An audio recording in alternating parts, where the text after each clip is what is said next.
করে দিব ইনশাআল্লাহ। কোনো বাধা, কোনো বিশৃঙ্খলা কেউ এইটার আর সুযোগ পাবে না এই রাজনীতিকে কলুষিত করার জন্য, এই ঐক্যটাকে নষ্ট করার জন্য। আমরা আপনাদের দোয়া চাই, আপনাদের দোয়া নিয়ে ইনশাআল্লাহ এগিয়ে যাব।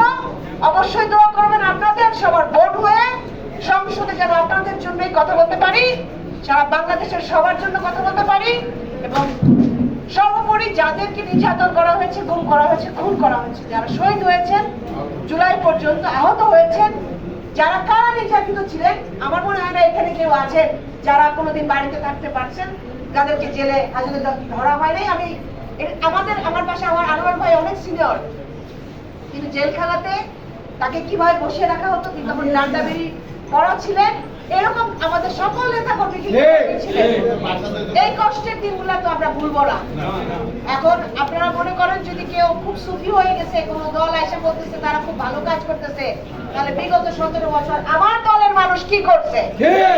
আমার দলের মানুষ তার জীবনের সবটা অংশ দিয়ে কাদের জন্য করছে? দেশের জন্য করে না, গণতন্ত্র রক্ষার জন্য করছে।